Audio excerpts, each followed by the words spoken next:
Maharana Sanga the lion of Mewar 1482। Mewar का वह शेर जिसने बाबर से पहले भारत को एक करने का सपना देखा। भारत के इतिहास में कुछ योद्धा ऐसे भी हुए हैं जिनका नाम सुनते ही रोंगटे खड़े हो जाते हैं। एक आंख, एक हाथ, दर्जनों गांव, फिर भी सिर ऊंचा, तलवार तनी हुई। आज हम जानेंगे उस योद्धा के बारे में जिसने दिल्ली की गद्दी तक को हिलाकर रख दिया। महाराणा सांगा जन्म 12 अप्रैल 1482 चित्तौड़गढ़ दुर्ग में हुआ। उनका वास्तविक नाम संग्राम सिंह प्रथम था। वे राणा रायमल के पुत्र और सिसोदिया राजवंश के गौरव थे। बचपन से ही सांगा में नेतृत्व, साहस और युद्ध कौशल दिखाई देने लगा। राणा रायमल के बाद मेवाड़ में भाइयों के बीच सत्ता संघर्ष शुरू हो गया। इस संघर्ष में सांगा ने अपनी एक आंख गंवानी पड़ी, लेकिन उन्होंने हार नहीं मानी।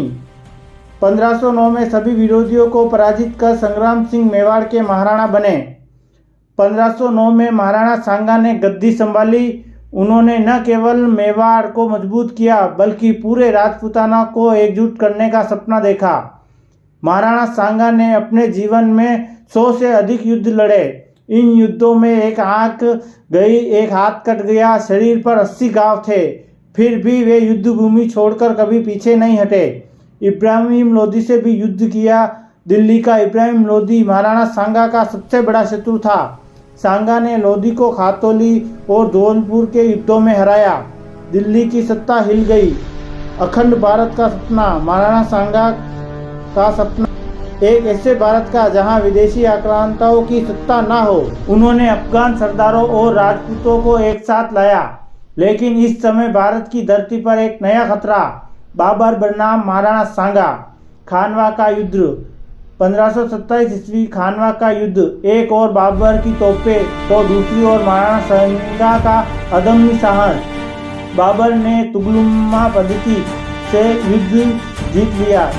युद्ध में सांगा ने भयंकर आक्रमण किया, लेकिन गद्दारी और बारूद ने युद्ध का रुख बदल दिया। पराजय, विष और मृत्यु। खानवा के बाद महाराणा सांगा फिर युद्ध की तैयारी कर रहे थे, लेकिन उन्हीं सरदारों ने उन्हें विष देकर मार दिया। 30 जनवरी 1528 एक महान योद्धा अमर हो गया, महाराणा सांगा। महाराणा सांगा कभी दिल्ली के सम्राट नहीं बने, लेकिन वे हिंदुस्तान के दिलों पर सम्राट के रूप में छा गए। बाबर ने स्वयं लिखा, सांगा भारत का सबसे शक्तिशाली राजा था। जो हार कर भी जीत जाए वह सच्चा महाराणा कहलाता है। जय हिंद, जय भारत।